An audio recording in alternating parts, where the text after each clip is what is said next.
Oh, we're all here. We're all here, just I as messed up. planned. It went off without a hitch. Of course it did. Oh, well, whatever. Whatever. We're all here, so that's good. Anyways, I wanted to do this live. I don't want to be super long-winded about it, but the most important thing I wanted to do is to thank everybody for all the subs. I think it's at actually 1,200 now, 1,200 and something. Lorna, have you been keeping track? You've been my it's sub counter. 1,220 something right now, I believe. Yeah. Ooh. And the other thing I wanted to do, I guess I'll introduce myself. Of course, I'm Gabrielle, and my channel is Escaping the Cultiverse. This is my husband, Chuck Toth. Chuck, hello. So he's here under just a little bit of protest. He's not Mr. Sociable. He has a lot of stories because he was in for 40 years. And he has a few little celebrity stories that I want him to tell, but he doesn't want to tell a story today. He just wanted to sort of, I know. Come on, Chuck. One story. He's shy. Everybody in the chat, if you guys want to hear one story from Chuck, post in the chat. Come on. One quick story. You want to tell a quick story? Okay, well. Which one? The Kirsty story? You want to tell? Oh, he's going to start off with a doozy. Ooh, Kirsty Alley. I won't say the whole story, though. Okay, part of the story. Yeah. When I went to do knots for the second time, I was in the knots area and spent a fair amount of time with Kirsty Alley. And she filled me in on things like she's a real animal lover. I think she had 14 pets. And her neighbor was David Crosby. And he was a wild character. He'd go out at night in the street corner with his gun, shooting off his gun. And she gave me a VHS video because she recruited David Crosby to do a Narconon event. And I had the video, and I rode my motorcycle down to LA, and then rode the motorcycle back. And at Canada Customs, I was asked if you got anything to declare. And I said, no, not really. And they sent me over and got me searched, my bike searched. And they found a VHS tape, the one with David Crosby.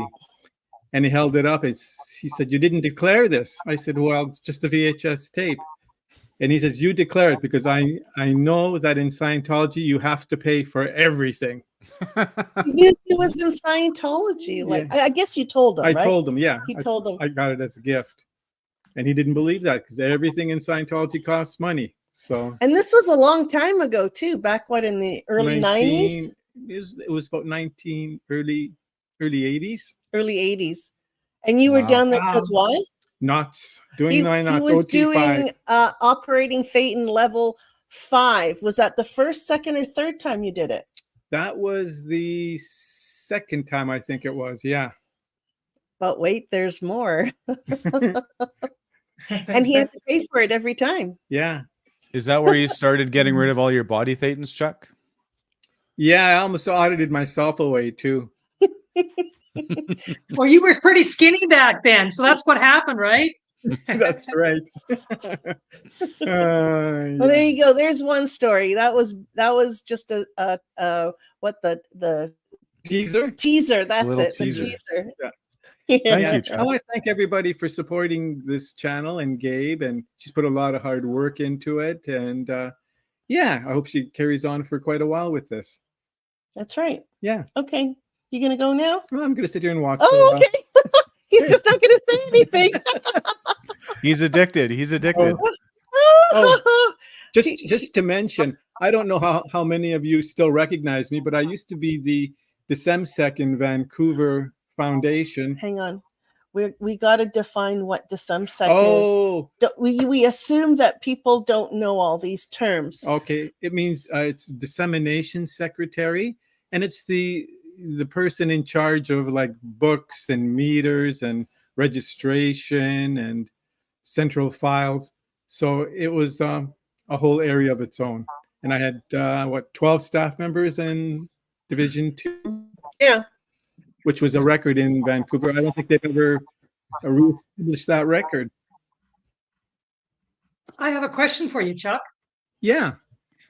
I can't remember who it was, but many years ago, someone said that they were basically, they came body routed. They came into the church because of Ann Byrne and her body. Boobs. Yeah. Right? Yeah. Yeah.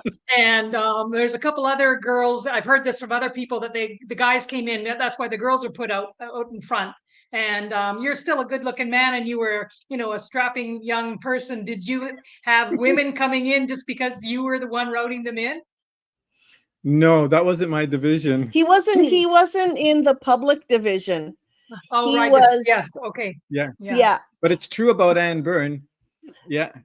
Okay, the story that I heard, and I think Chuck will verify this, is back in the day, how they were recruiting people was they had this van and they stuck the good-looking chicks in it.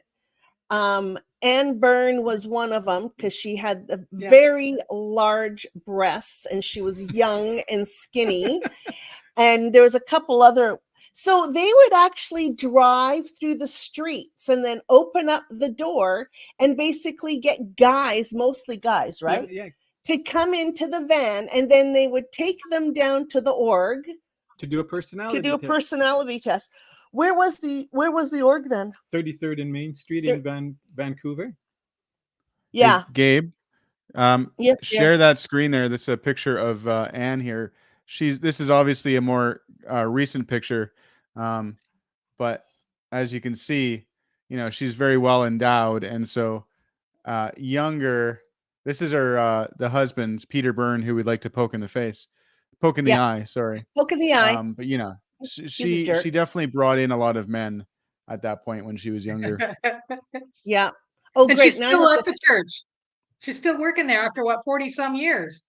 She's the longest yeah, I mean, I was running staff thinking it might have been like 50 years actually. Yeah. So Yeah. 50 years, because when I was there, she had already been there a long time. Yeah. Yeah, she's as old as the boiler in the basement, which is about over 100 years old now. Yeah, I had heard that she's the longest serving staff member in Canadian history. Yeah. I Really? don't know. Yeah. Whoopie ding. Yeah. I'm trying to look for something to admire about her. Well, the she guys hung up on me. I admire wanted her to talk to her boobs. yesterday, but she wouldn't talk to me for some reason. Yeah, that so- was pretty rude, eh? I called 2 yesterday, Jeff. I don't Did know if you? you saw me in the comment. As soon as Yeah. you asked, I called right away, and a gentleman answered. I didn't recognize the voice, but it only rang once, and he answered the phone. And I just tried to use a different voice because I figured they'd recognize my voice, and just said, sorry, wrong number, and hung up. I got I'm scared. sure they get a lot of that. Yeah. So what was that super chat there, Gabriel? I didn't see it. I was gabbing. I think is that Jeff. Does this have both of ours on here? You should Both are- see. Yeah, you should see everything. I see everything, but Yes, that's for I Jeff. see everything. Thank you very much, Oh, Laura. that's nice. Isn't that That's really sweet? nice.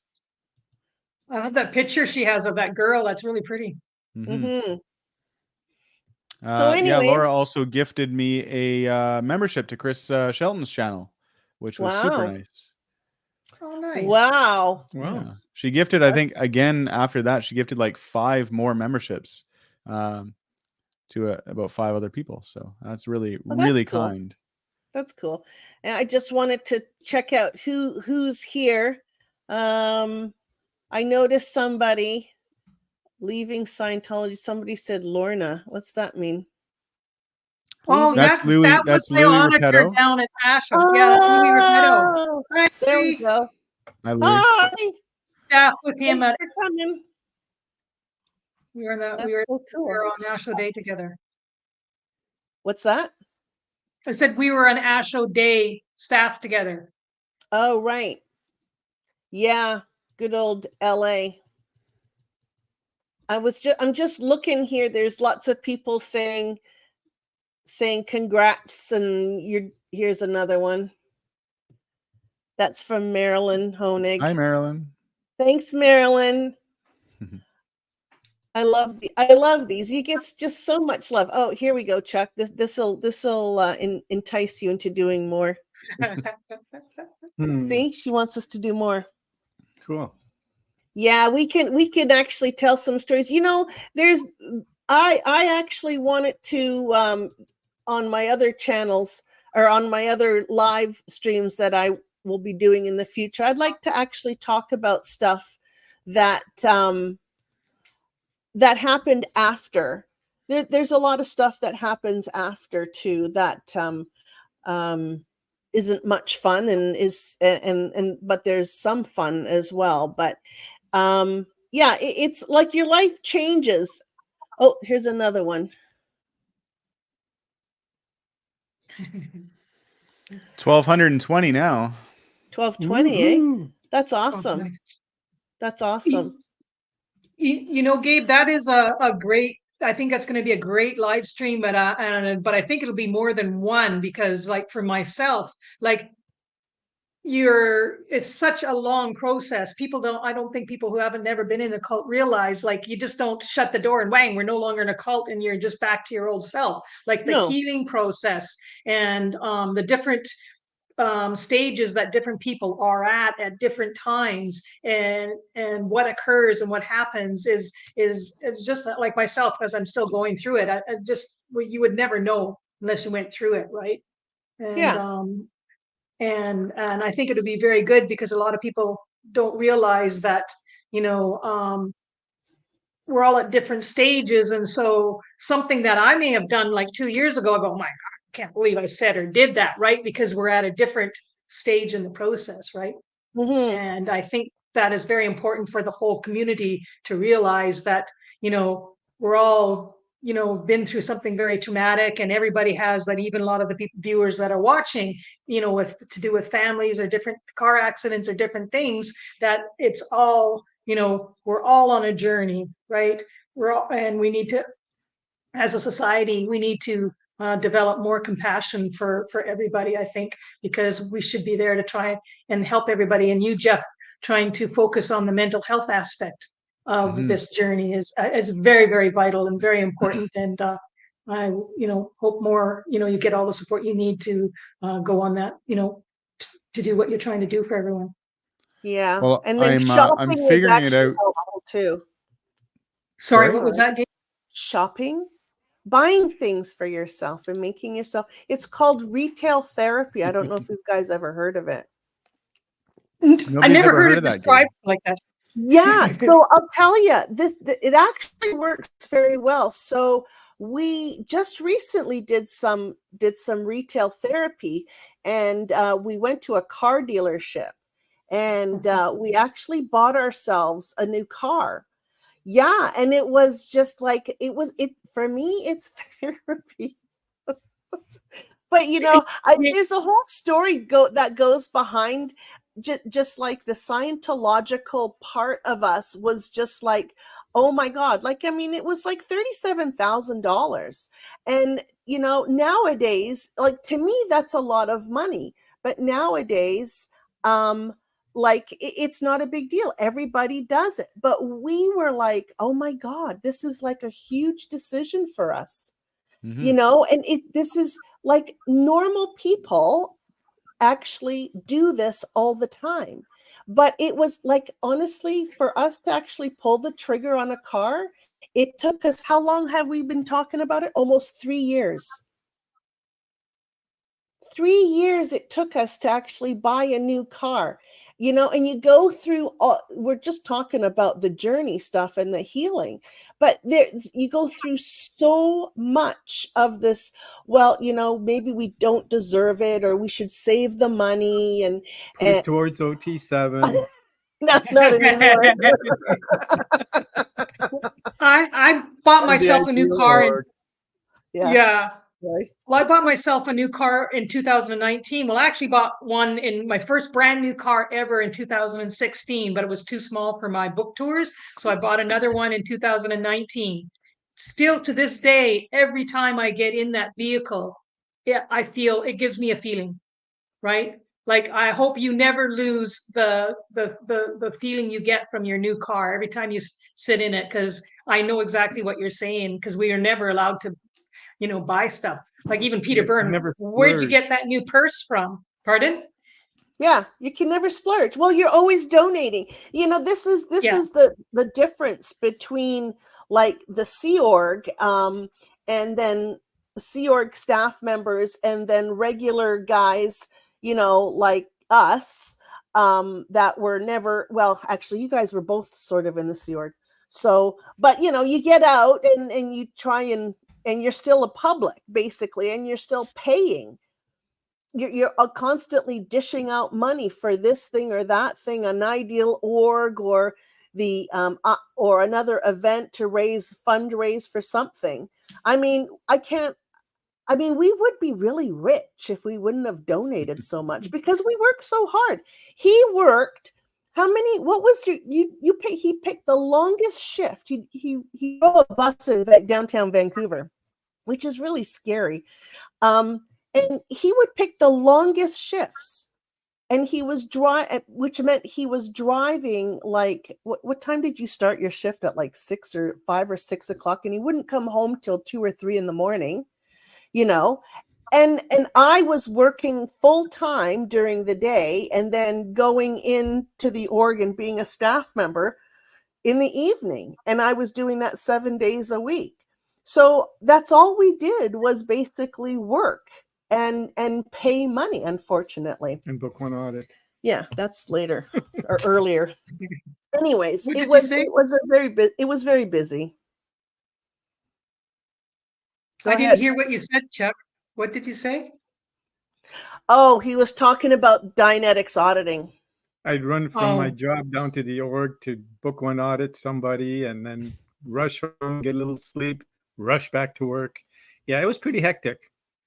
Yeah, you can tell you some stories when he was in the early days where all he'd have was a hamburger for for an entire day because they were Staff pay. that there was nothing for staff pay. And that's the thing, right? You're like working your ass off, and you have to keep a roof over your head and food in your belly, and you have to do all these everyday things, and also be a staff member. So it's it's quite a juggle, and it's a very stressful lifestyle. Back in the day, Vancouver org used to be one org. You'd start at, I think it was like 9 in the morning, and you'd work till 10 at night, and you'd be doing it 7 days a week.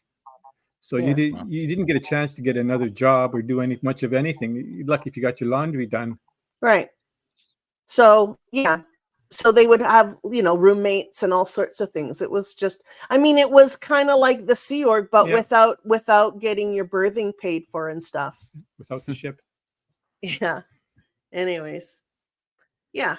So anyways, that sort of the topic was retail therapy, and now we're into like eating a hamburger once a day. So we kind of drifted a bit. Well, I will comment on the retail therapy. Like, even to this day, I'm really good at spending money, and I like stuff. I don't like too much stuff. Yeah. But I like nice stuff, and I like specific stuff. But you always have this guilty feeling, even though you're not in the cult anymore, even though it's your money and there's no obligation, you pay all your bills and everything, but you still do have a little bit of that guilt about buying something that is just like frivolous, right? Like, you don't really need it. Like, you have a car, your car works. It may be 15, 20 years old and coming up to the end of its life, but you can still squeeze a little bit more time out of that car. So you're not going to buy a car. You have that guilt. And I still get that despite being out for 12 years now. Yeah. It's kind of annoying, but it is what it is. Yeah. Fine. Sorry, Jeff, go ahead. I was just going to say, like, and it just like that just brings up for me what I've been dealing with a lot lately is there's aspects that you don't even consider when you first leave. It's the peeling the onion thing, right? Like, all of a sudden you Yeah. start thinking about, oh shit, I'm feeling this way. Why is that? And then it just opens up this whole can of worms, and you realize that your life, the track of your life, your decisions have been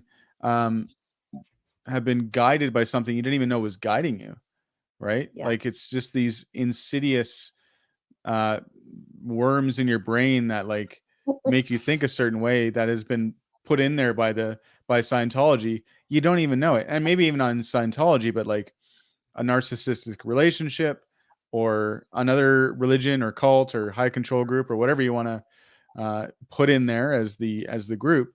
Mhm. It's there, right? Especially if you got in young or second gen like myself.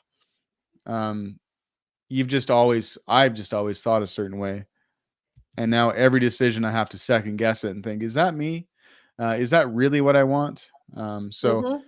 going back to your point of dealing with the mental aspect of it, Lorna, like that is really important, because I don't think there's ready answers out there right now for people, because I think that this aspect of cult recovery is so new, last decade or so, that people have really been focusing on it. Yeah. That it's important that for myself, in my small way, my small channel, I share it. So then maybe if someone else is going through the same thing, they can relate to that. And I have had that happen through emails from people saying, "Hey, I really related to what you said. Thank you very much." And Mhm. that's why I got to keep reminding myself why I'm doing this.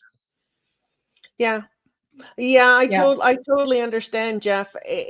You're right. It is the peeling the onion thing. And I mean, I got out in 2014. Chuck got out a few years earlier than me, and he didn't really tell me about it.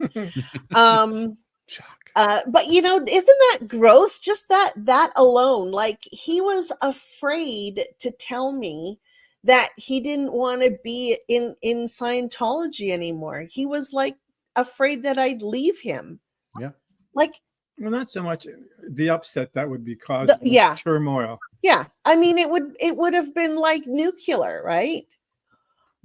I mean, Yeah. if I wouldn't have left him and he left, I mean, he would have been declared. I would have had to make a choice, Mm-hmm. He right? probably would have And- stayed at that time, eh? I don't know.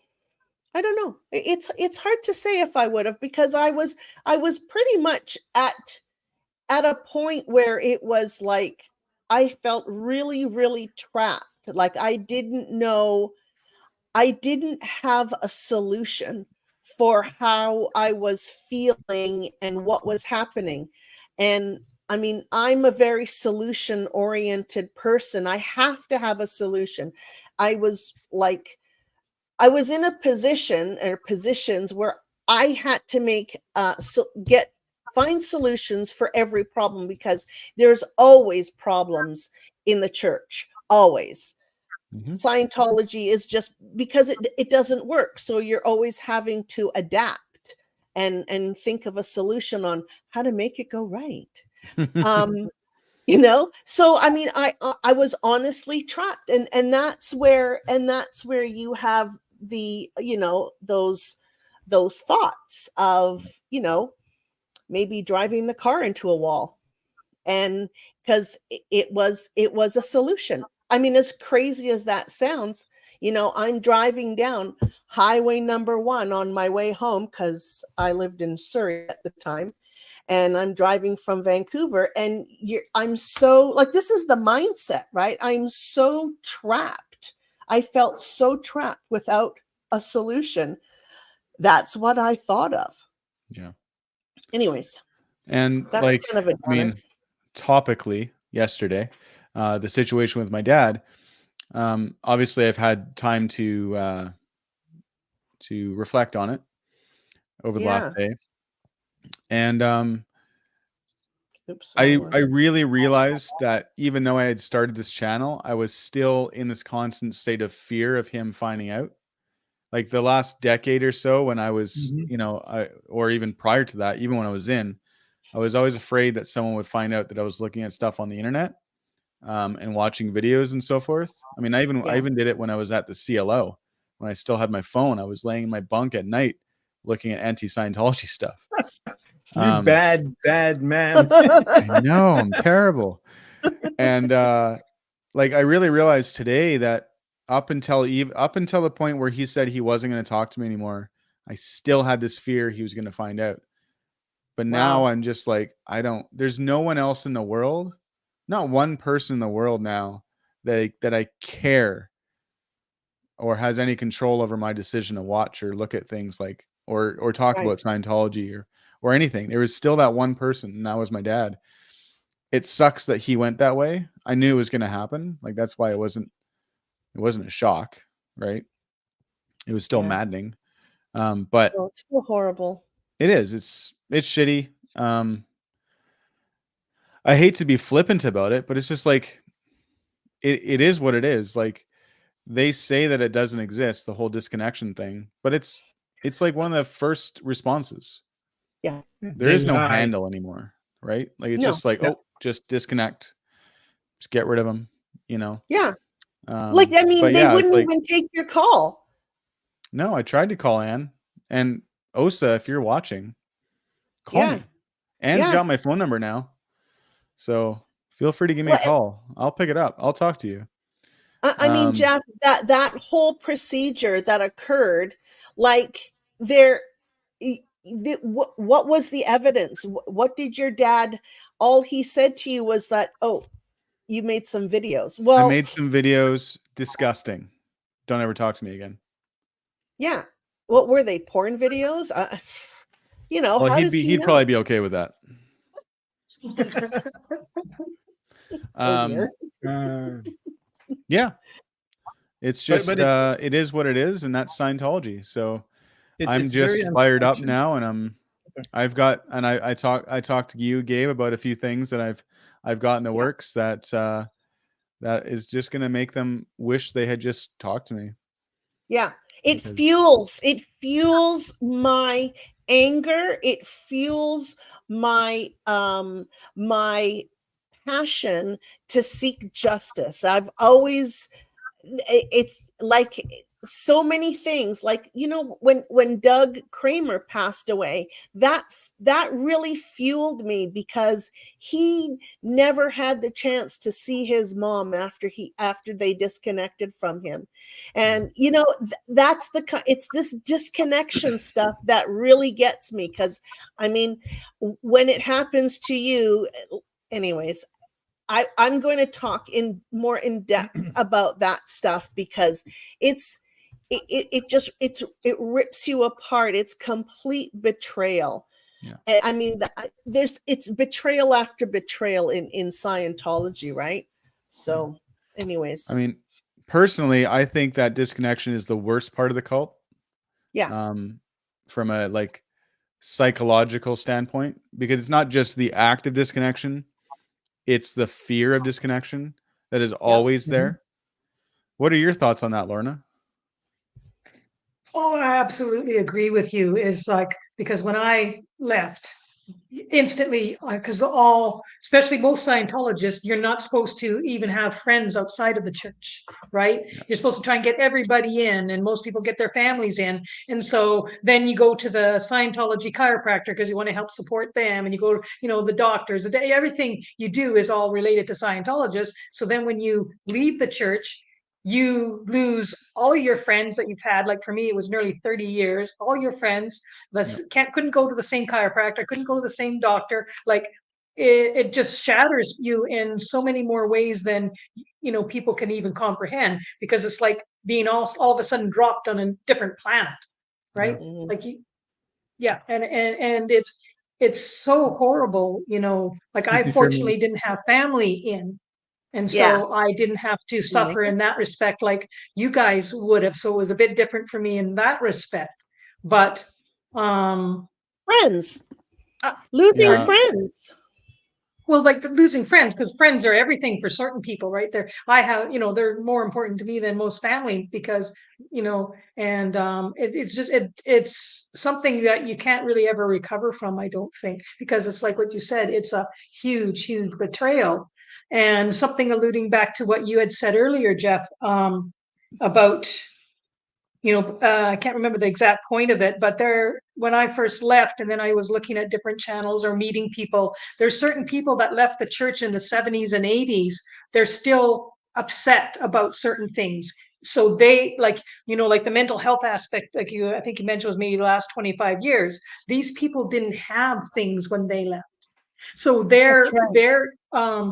they're still hurting because they've never been healed. All of these the abuses and everything that's happened to them, and they've been packing around, I'm not gonna cry, that garbage all these years because and so I can see why some of them in the chats, like they're just so happy that you guys and other people are finally making it possible that there is a route to heal all of this stuff that has been done to so many people.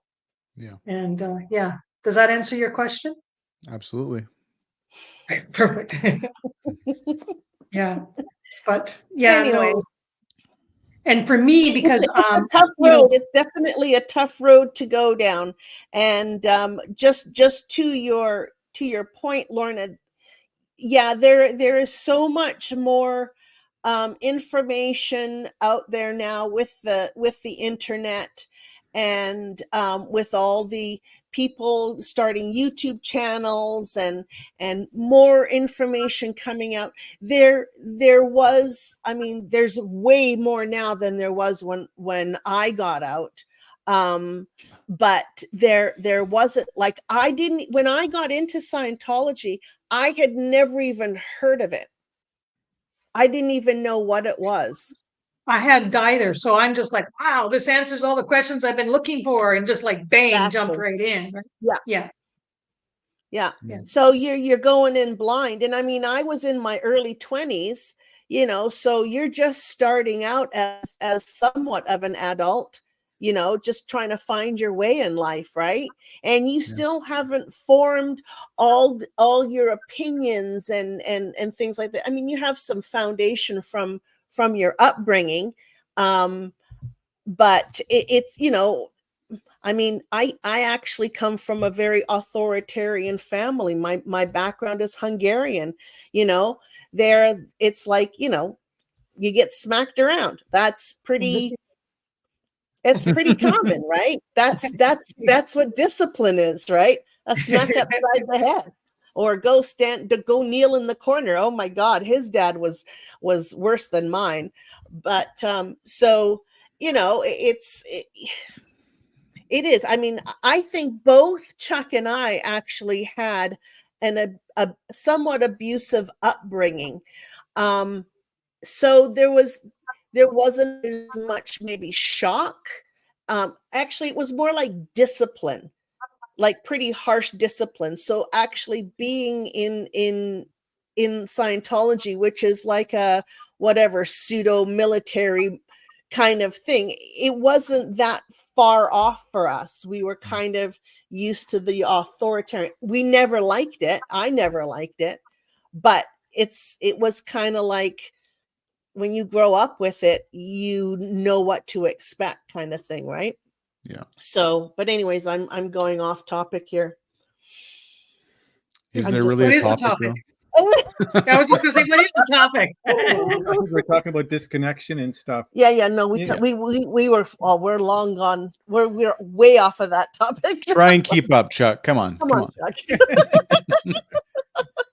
Hey, Chuck. by the way, Chuck's turning 70 on the 18th. Wow, happy birthday, buddy.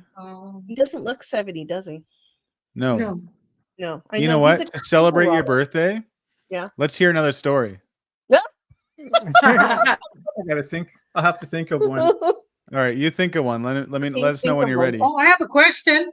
Yeah. You used to wear ascots. Did when you guys both met, was he wearing the ascot? Like, you used to wear a scarf around your neck? Yeah, that's because he rode a motorcycle. Yeah, bandana. Yeah. He still has them. I can't get rid of them. He can't ride a motorcycle anymore. As the body ages, it's hard to lift a. How heavy were those silly bikes? About 750. About 750 pounds. It's hard to lift. Plus, he he survived pancreatic cancer. Well, you guys know, but the people in the chat don't know. He survived pancreatic cancer back a couple of years ago, and that really decimated his body.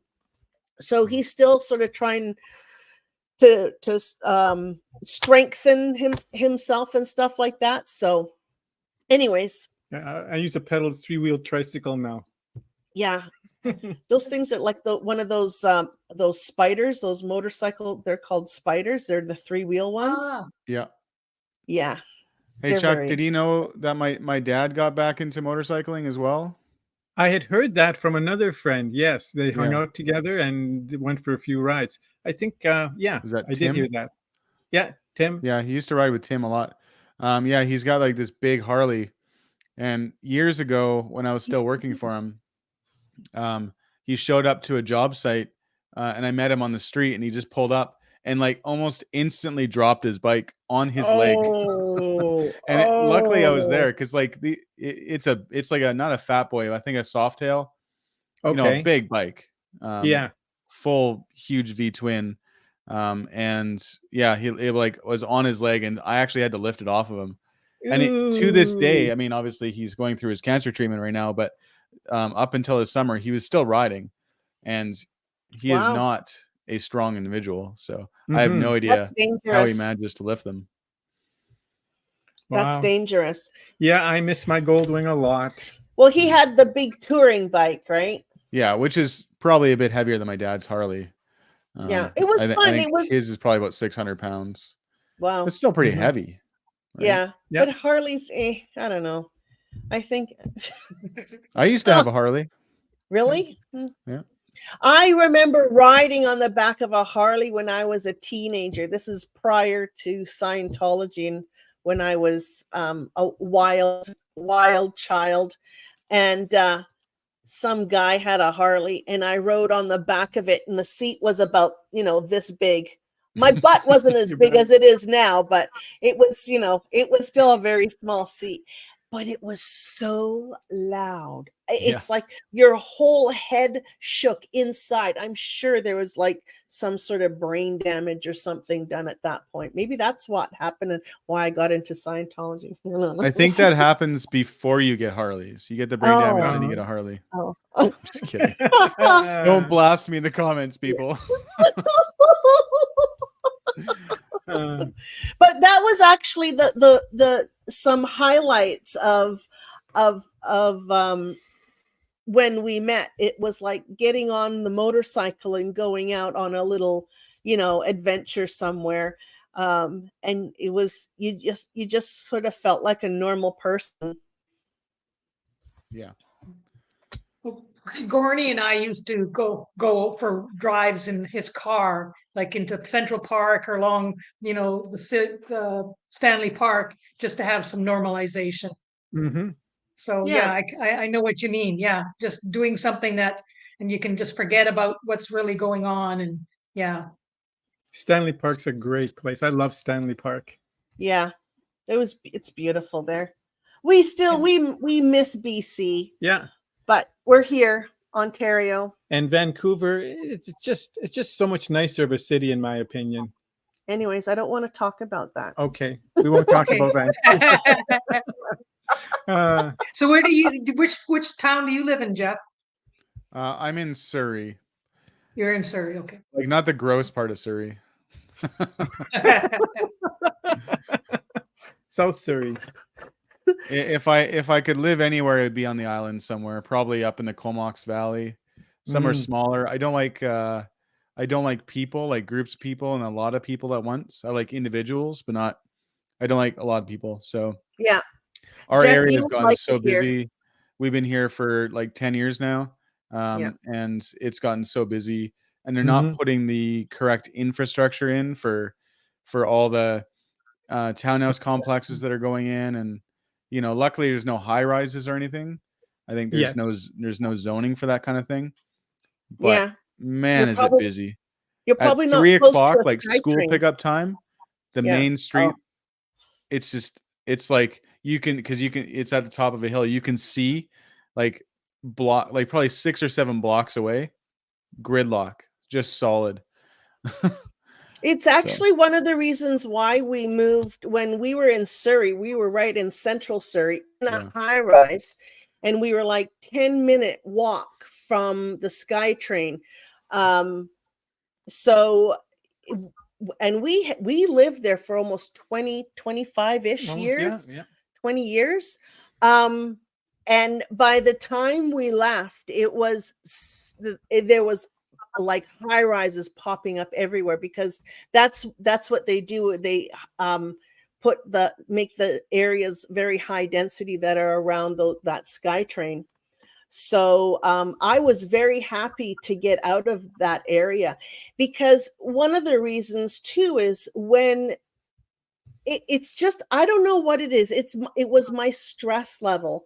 I have a very low tolerance now for stress. Like anything that like I can go off. I trigger very quickly, and then it sort of like stress really gets to me. I'll get some sort of headache or something like that. Like I'm affected, and being in a very busy area with a lot of noise and stuff going on, I don't have a chance to just sort of calm down.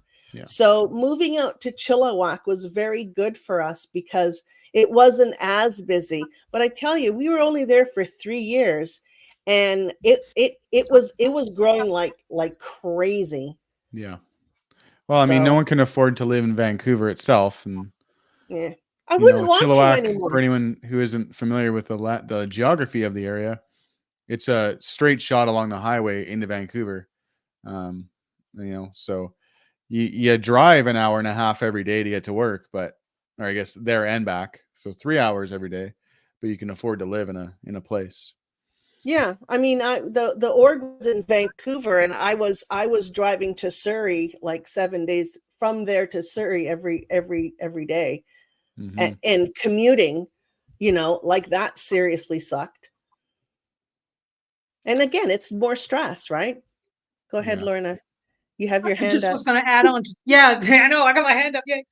Just like on the add on to that stress, because I'm going through a lot of it myself. I'm trying to recover from several things. And so I was talking to my doctor a couple days ago because I'm trying to get back in shape because I've gained a lot of weight. And so I skated when I was younger. And so I thought I'd go try and do some ice skating to try and get some in shape.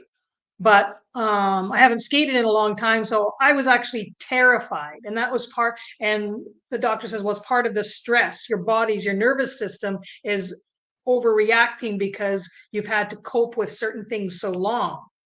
And Yeah. I had to hang on while I was going around for about 20 minutes, and then I was skating, but I was terrified I was going to fall. And I'm seeing other people that are, they're doing skating all over the place, doing, movements, and obviously been skating for years. They're wearing helmets. So Oh. every once in a while I'm losing my balance, but I was absolutely terrified. And so then a couple hours later, I started feeling dizzy and nauseous, and I didn't feel well for several days. And I Wow. talked to the doctor, and because I said, the only thing I can think of is I was so scared from, you hear people saying they were scared to death. That actually possibly can happen because my body is so affected by the trauma and the stress that I've gone through and so many things that was my body's reaction to being afraid of falling down at the skating Yeah. rink. Isn't that Yeah. crazy? Yeah. And then also I tried doing some bowling and my butt was sore and then my wrist was sore and I'm beating myself up because I'm saying I'm so out of shape. Yeah, I had a sore butt. You're supposed to really bowl hurt. with your arms, Lorna. Not with your butt. I know. I am just learning. But the thing is that, and then my feet felt like I was walking on walnuts. Like I'm just getting aches and pains all over the place. So I'm beating Yeah. myself up saying, "You fat lady, you're just so out of shape, get an exercise." But the doctor explained it's because of the nervous system from the trauma, right? That is, your body is coping so much with everything else that just doing a little bit of exercise doesn't mean you're out of shape. Is that the body is saying, hey man, we can't handle anything else, right? Yeah. And so, yeah, Never so thought of I that. just wanted Yeah, so I just wanted to say that that's part of it, is that we don't learn this kind of stuff. We don't have a guidebook on how to live our life with this body. And so I think it's, very, very good what you guys are doing with your channels. Once again, is that we're not just educating ex-Scientologists, you're educating people that have been in cults, or just the normal population, that, we really need to take care of ourselves. Yeah, I don't think people, I mean, I'm learning how badly trauma affects you, and it's for me, it's also complex PTSD. I know I haven't been actually officially diagnosed, but I've spoken to enough people and read enough information that does exist in my head, is this complex PTSD stuff. And yeah, as you experience more and more of it, your tolerance for stress is less and less. So and if you don't deal with it in whatever way that you can somehow dispel all that stress, it just stays in you. Like for me, I get it in the shoulders. I always feel like I'm walking around like this, but Yeah, I'm and gonna it's- sit up that's straighter where I now. that's where I keep my stress, though. It's like incredible. Yeah. It's terrible. While we're on the Anyway. topic of skating, Lorna, if Uh-oh. when you come to this area, Yeah. if you want to go skating sometime, let Andrea and I know. There's a rink near our place, or we can meet you where you're going to be moving to. Yeah. Whenever that happens, Perfect. and we'll go for a skate. Perfect. Awesome. I'm looking forward to it. Yeah. All don't right. know. I'm gonna buy some knee pads and sorry, I'm pretty go bad. ahead, Gabriel. The idea of falling on my ass while skating just does not sound appealing. I'm sorry. You just need to get some padded shorts, like ones that have hip protection. Like Right. hockey, you need to gear up like a full It's hockey player. Yeah. I do it. I'm like, I don't want. I hate pain. Yeah, I don't like the idea of even, of I don't like the thought of falling or hurting myself. Not many people do. No, Yeah, but I know, That's natural. well, look what you do. You're young, Jeff. Just wait till you get to our age. Like you go out on Yeah. your bike and you go through these trails. Like you couldn't pay me enough to do that. You know, the Like- really messed up thing about that is I've really hurt myself a lot of times. And I still keep doing it. So Yeah. I don't know. Well, Chuck was in a motorcycle accident many moons ago, and he actually broke his back. And he didn't learn. He got back on a motorcycle and kept riding for many years after. So, but that's what you do when you're young and foolish, right, Chuck? Absolutely. Just stay young and foolish. And then you have back problems when you get old. Yeah. Anyways, you guys, how long have we been going here? 48 while. minutes. Oh, that's Wow. it. Oh, okay. We Yeah. can keep yakking, can't we? I'm See, I'm look, pretty at almost- somebody agrees with me. Violet agrees with me. Not appealing to me either. Dave. whatever. See, there's like common sense people around. Thank goodness. Hey, I'm Yeah, kind of see, wondering here's the- before we go, I wonder if Andrea might come up and say hi. Let's Well, find Gabe, In out. the so how chat. did it? I have a question for you, Gabe. When you finally surpassed 1,000, did you go yay? Or what did you Yes. did you do? Yeah. I just went, oh wow, did that's you so run and cool. tell Chuck? Pardon? No, well, you were texting me the subs as they were going up, and then you Yeah. got me into watching, and then I Oh, kept telling somebody Chuck, showed up. "Ooh, ooh, hey, there she is, Hi. beautiful Andrea. girl." Congratulations, but my oven timer just went off for Oh. dinner, so I have to go. Okay. Okay, Okay. nice to see you. You guys are great. It's been so much fun. Bye. See ya. What's for dinner?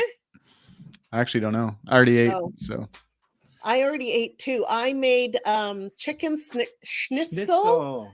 Chicken schnitzel with parsley potatoes and braised cabbage, red cabbage. I made some little Wow. pizzas with mushrooms and green pepper and matzo cheese. Ah. Anyways, No I'm need. getting into more cooking. I hardly cooked when I was in the cult. Hmm. I would maybe sometimes throw a salad in a dish and some sort of meat on top of it, but I ate so badly. And I remember when I met him, he was always walking into the org with like fast food, Wendy's, McDonald's. It's like you eat like crap because you're so busy. Who has time to cook? I like cooking, and I'm actually pretty good at it too. I like And cooking. Andrea will attest to that. Cool. Yeah, and I finally learned how to make authentic Hungarian food after I got out too. We've been making a lot of Asian noodle dishes. Ooh. With making the sauce. It's actually off of a YouTube channel that we kind of copy, and but it's really easy and so good and so much healthier than going to like a Chinese food place and dealing with the MSG and oils and so forth. What kind of noodles do you use? A variety. We mix it up. Sometimes like rice noodles or egg noodles. Sometimes udon. We'll make like a spicy peanut sauce or similar. It's super easy. Like it takes literally, other than like chopping the vegetables, like 5 minutes to throw together.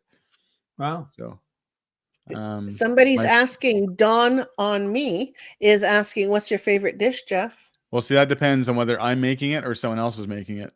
What's your favorite? Just answer the question, Jeff. Wow. Rude. Is pizza a dish? Because if I had to eat one meal for the rest of my life, it would be pizza. But right now I'd say it's like peanut noodles are pretty good. Pretty much anything noodle dishes I love. Pastas and Asian noodle dishes. Cook with an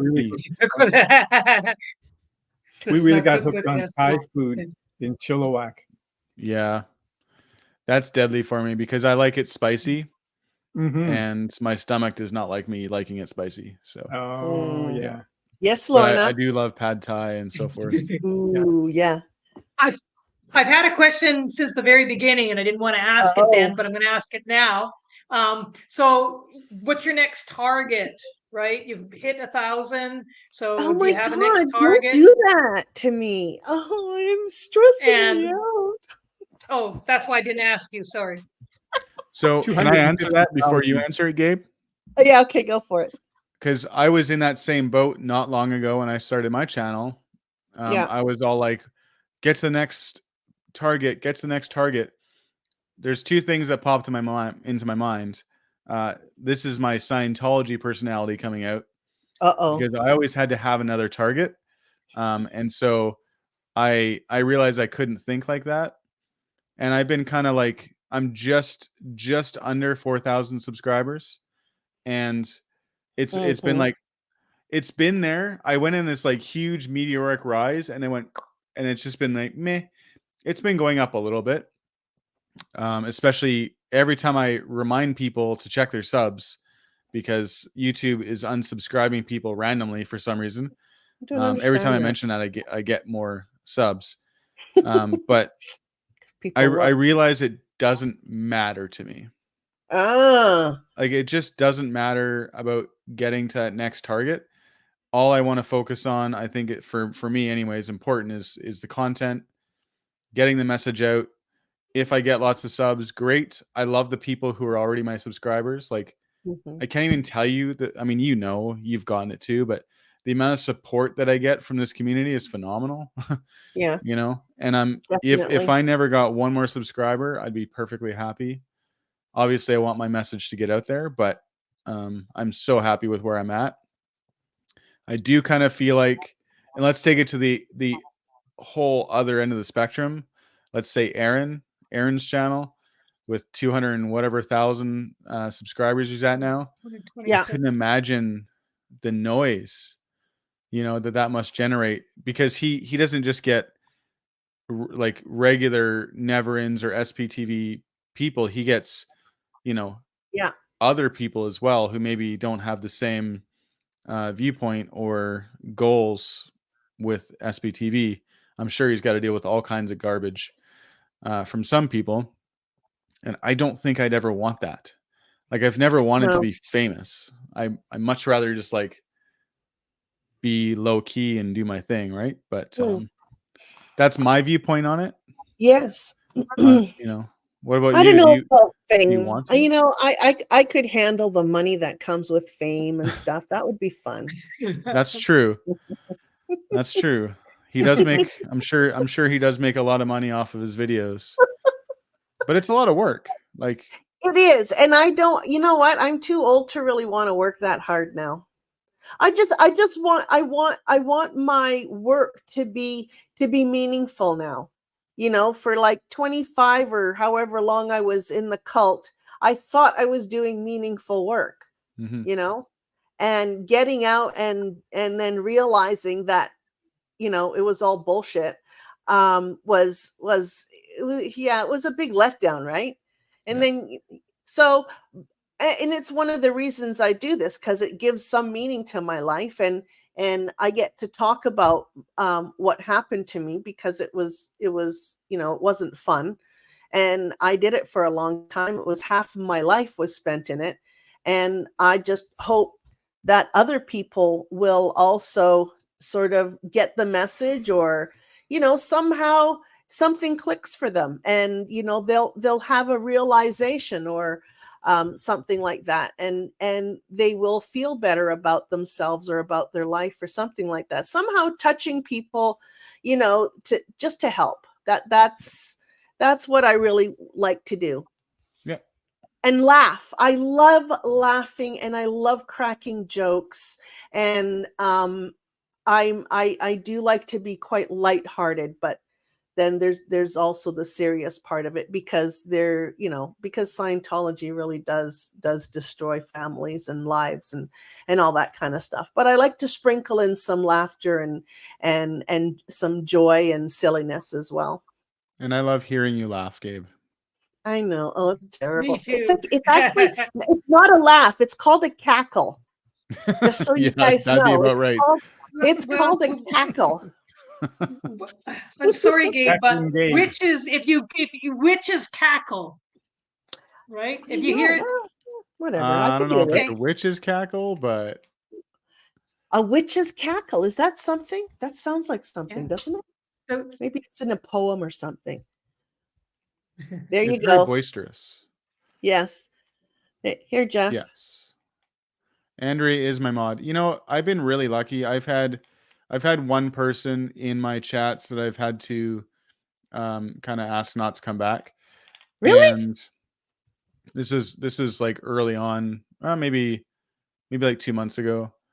Just inappropriate comments. It wasn't necessarily bad. Like some stuff was kind of offensive. So I did have to Ooh. handle that. But other than that, like everyone's been great and, you know, kept on topic, and it's been amazing. Yeah. Yeah. Here's somebody suggesting something. Love Maddie at PTS. Yep, I remember you saying that before, but you're close to 4,000. Maybe you and Gabriel can go on Aaron's channel again. That would be fun. Yeah. I mean, I've been in a little bit of touch with him, but I There was haven't something. set anything up with him since our last one with Andre and I. There's I should some. reach out. Yeah, there's some I am- real off-topic things here, Jeff. I have to show. I made parsley potatoes tonight. Nice. So that's important, you know. Making parsley potatoes is a joyous thing, and you have to put a lot of garlic and a lot of parsley in it, and butter. I can't say I've ever did had parsley potatoes. Oh, Jeff, you don't know Yummy, what you're yummy, missing, yummy. dude. It's a German thing, I think. Yes. Schnitzel with What's that, Lorna? parsley. Sorry, if you Google parsley, it's actually got almost more nutrients apparently than a lot of other vegetables. Oh, really? Wow. Actually, it's very nutritious. I'm just gonna make Yeah. a parsley salad tomorrow. Yeah. Well, you can There you add go. parsley to your salad. It's very refreshing. It's supposed to cleanse the palate, isn't it? I Yeah. think. But it's like it's kind of like a parsley potatoes is more like a German thing. I mean, I love potatoes, so I'm down. Yeah, That me you would too. you would love this. So I do. You boil your potatoes. I like the little small potatoes, and then I kind of overcook them so they're a little bit on the mushy side. And then you drain them, and then you throw in butter, garlic, and the parsley, and then you throw in your potatoes, and you mix it all up. You don't really like mash it like into potatoes, but they're sort of like a rough mashed potatoes. And You then know what of I course like to do? salt and pepper. I'll quarter the potatoes, the smaller ones. I'll Yeah. boil them till they're just getting soft, the Mhm. outside part of it. Yes. And I'll take a strainer that's like rough, and I'll shake it around, which breaks up the outside of it. And then I'll douse them in a bit of oil and shake it around with salt and pepper, and then stick it in the oven and roast them. And then when you break Oh. up the skin, it creates all these little like areas to get crispy. And so Okay. the outside gets super crispy, but the inside is all tender. Oh, that sounds really good. Hang on, we're gonna go off topic again, off the cooking topic, and we're gonna go back to cackling. So One Love 51,000 says, witches cackle when they add eyeballs to their cauldron stew. I thought it actually said children stew for a second. I mean, a witch would do that. Yes, I love that. See, so See, witches cooking do with cackle. SPs. That's right, cooking and cackling with SPs. Well, I was going to say that you could do one channel or one show every couple weeks or a month, a cooking channel, right? I bet it'd be your Yeah. most popular. Cooking tips. Well, you guys leave a Pardon? comment on our channels. Let us know if you want us to do a cooking with SPs show every 2 weeks. I mean, Well, we have share to some bow down to recipes. what our fans want, right? So Oh, we could even make like the cookbook for dragons book. Oh Adriel? yeah, we could yeah. make a cookbook. We could make a cookbook for SPs. Oh, we could come up with Yeah. lots of cooking and cackling with SPs. there we you go. Cooking and cackling with SPs. There you go. Brilliant. Hi, Theta Novus. There we go. Yeah. And we could even ask definitely, I don't even viewers know to if submit. what's that? Recipes? Yeah. Was that what you're going to say? Yeah. I Yeah. don't know if there's anybody from my channel. I don't even know where to look for that at this point. If there's anybody from my channel, but if there's stuff you guys want to hear about, especially from from a Canadian viewpoint and stuff like that, yeah, let me know. I'm open to suggestions. Whatever you guys want, I will try to provide. I do have quite a list of things that I'd like to talk about, and hopefully I can stick to the subject at hand. Not very good We at it. never do. I don't know if you Never noticed, do. I try to swing it back a little bit every time here, right? Nah. Well, we have to go back to the beginning of our chat when we went off topic and we realized that the topic was none. There is Yeah, no that's topic. right. It wasn't a topic. This was done No. on purpose. Nothing. This is just a That's chat. right. Just That's chat. right. Yeah. Okay. So here, somebody also asked about Lorna's story.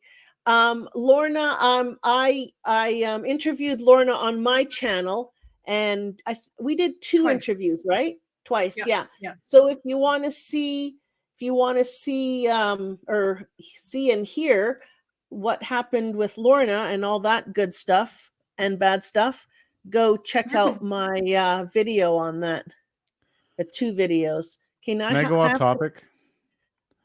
Of course you Yeah. can't. Okay. I'm going to share my screen here. Oh. Gabe, I already showed you this earlier, but so I was on David Miscavige's website. Oh He yeah. has a website, by the way. It's quite funny. Wow. And I couldn't help but notice this one picture on the front page where he just seems to have the biggest head I've ever seen on such a small little body. If it's there, Gabe, if you want to share it. Oh, sorry. It just seems so abnormally huge. I mean, am I wrong? Is this guy's head just not massive for this body? Like, But he is abnormal, but not huge. it seems like a caricature. But this is it like an looks official Photoshopped. picture of him on the front page of his It does website. look Photoshop. Yeah. You know, I saw the guy. I went to an Ideal.org opening. You want me to take him off? Okay. Okay. I went to an Ideal.org opening in, was it Montreal? Or Quebec City. No, well, it was Quebec's Quebec's Ideal Org opening, but we flew into Montreal. It was so cold. Talk about cold. Minus 40. Anyway, so we got in the night before the event, and I thought I was going as a guest. I was there. There's like a backstory to this on how I actually got coaxed into going. But we were there, and of course, Miscavige shows up to all of these Ideal Org openings, and sure enough, he was there. I thought, oh my God, it's minus 40. But they had these like massive heat tubes that they were pushing out heat, and I was trying to stand beside them to stay warm because you had to stand outside, right? Everybody had to stand outside to watch this guy. And I had seen him once before when I was training in LA. But this was, I saw him again, and I was shocked at how small he was. It was like, wow. It's like, I probably didn't say the word, but it might be a bit racist, but it was like midget or small person. Is it midget? I don't know is that politically, I'm not very politically vertically challenged. Vertically challenged. He was like, it was quite shocking. And I also saw like there's the podium, right? And he had a pretty big step up to that podium. He did complain about how cold it was. Very, very politely, because he had to be tough. Yeah, small person. That's it. What's he gonna do about the cold? What's anybody gonna do about the cold? What's the point of complaining about it? I'm sure somebody was doing lower conditions for it being minus 40 because for pulling in the typical Canadian weather that happens in Montreal. Weather, No, not being OT enough to make it warmer.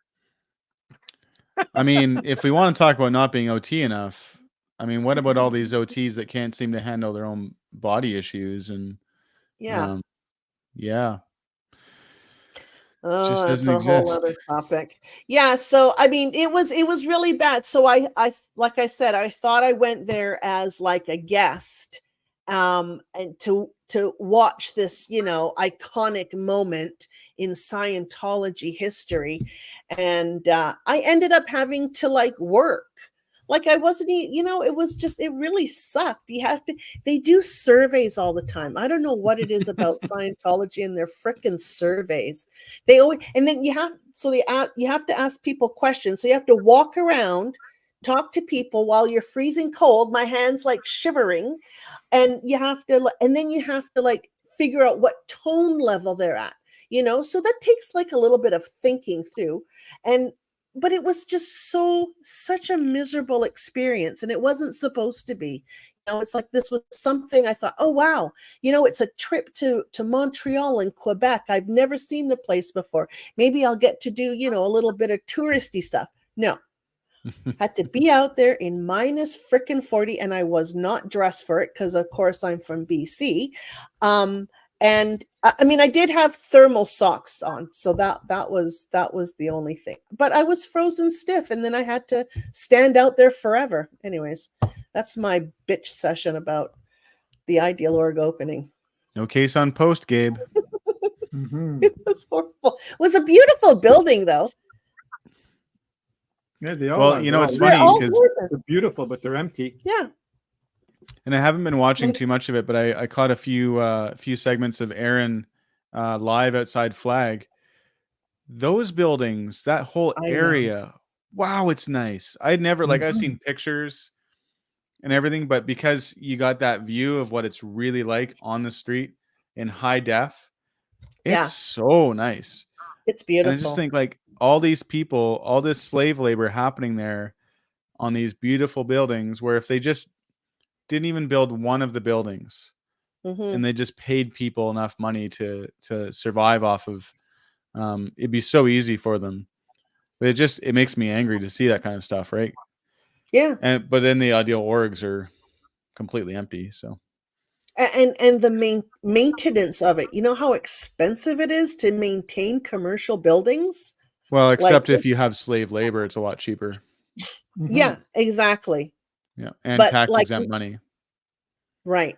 Yeah, that It's all a isn't- write off, Yeah, That's right? right. Like everything is Yeah. all spoken for and receipts and everything. So I watched a little bit of that too, Jeff, but one of the other things that made me angry was all of these buildings that they have taken over, right?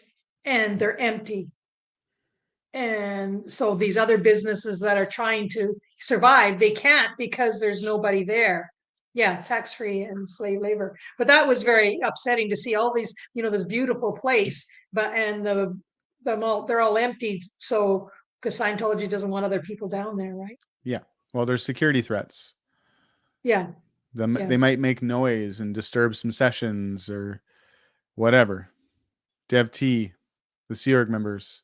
But it is really mind-boggling to know how much money has been put into those buildings to maintain them, to purchase them, to renovate them, to maintain them, keeping maybe that's why the lights are off, because it's so expensive. But just for the simple fact of keeping most people away. Well, and I'm pretty sure on the lights thing, I think at Bridge when they built the building, it's all motion activated lighting now. Oh, okay. Mhm. That So makes like if sense. no one's in the room for a certain amount of time, the lights just shut off. Yeah. So that probably indicates how many people are not in the building based on how many rooms are dark, right?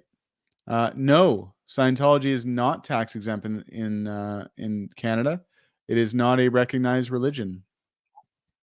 Scientology in Canada only has the right as far as marriage, funeral service, and various like Sunday service type stuff. Other than that, they're not a religion. They have no tax exemption.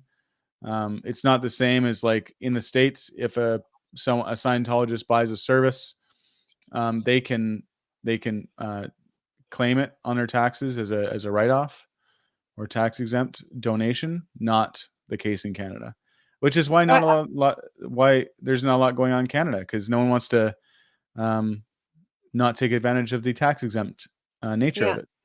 They have tried. They've made, I think, 2 submissions that got turned down. Yeah, because they're not for public good. That's right. And interestingly, I've been a lot of people are going to South Africa, They have to pay it. including Peter Byrne. Yeah. He went to South Africa for his services because it's cheap.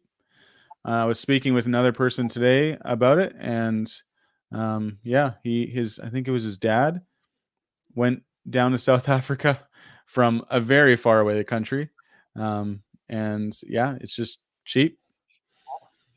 So Yeah. looks like we got Alex in the chat here. There he is.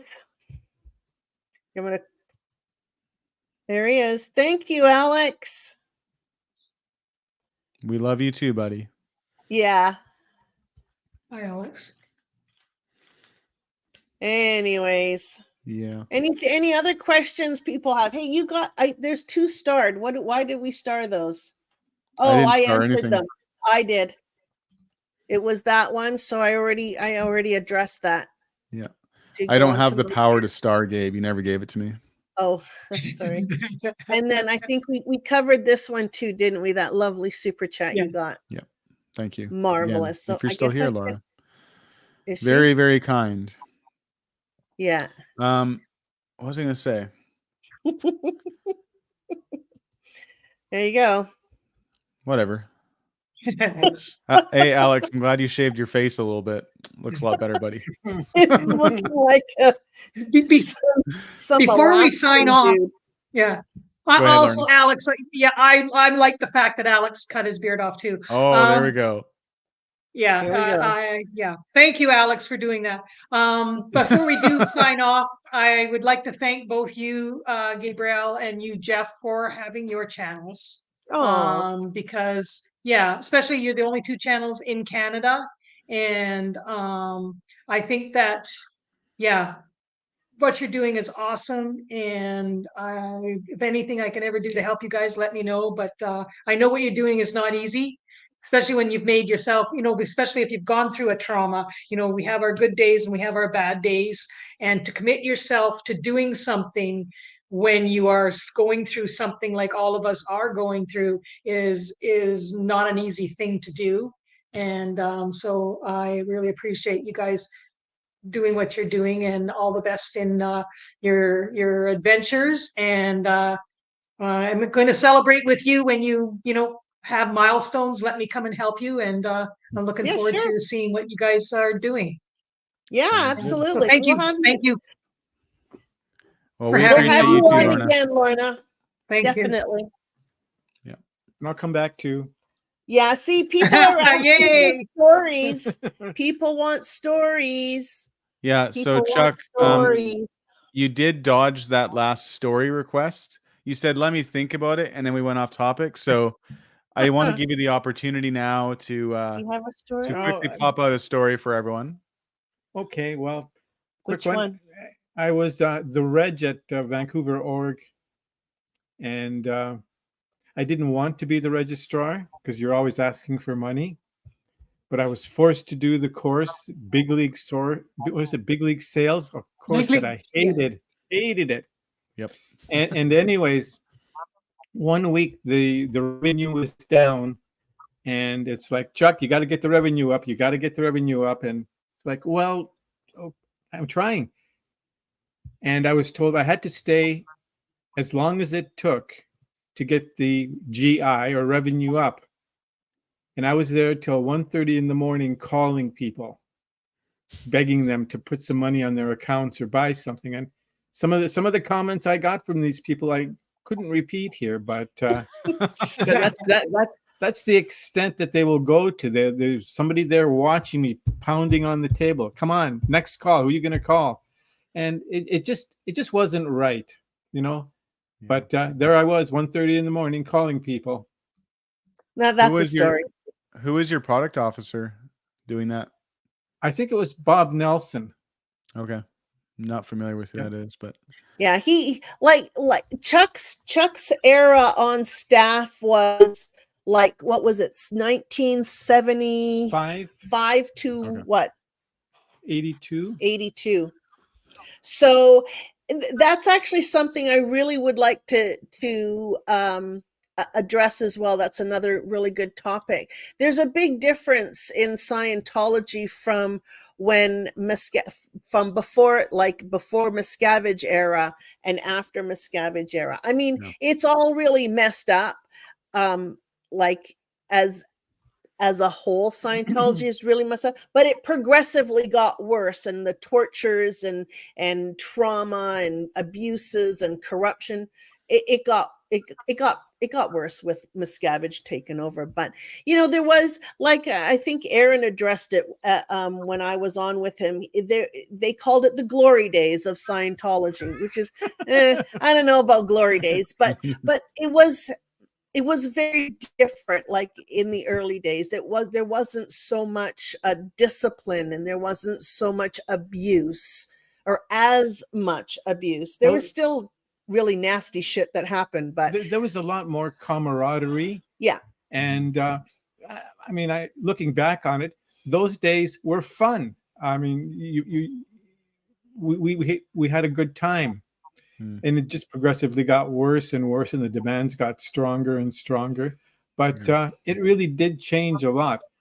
But it had its flaws too way back then. I mean, I used to wear a black armband when I was assigned a condition of enemy, I think it was. And you had to walk around. You had to turn in your meter and all your books. And there was loony stuff at all times. Yeah. At every step of the way, there was lunacy and abuses.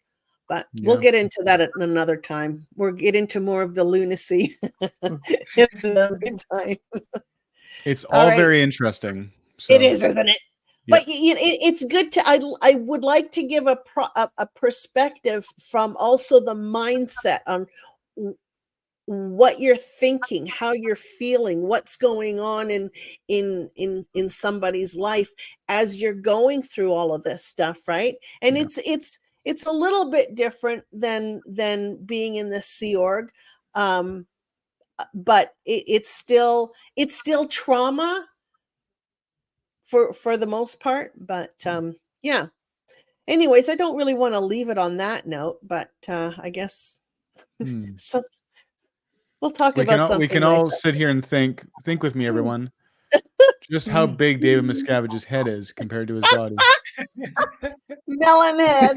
Bobblehead Miscavige.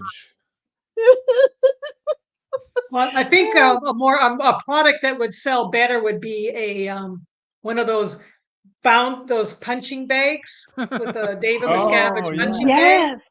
I think that Yes. would be a very, very popular, or just the little one that's up on the top and you're punch, punch, punch. But A little I speed think that would be a bag. lot better.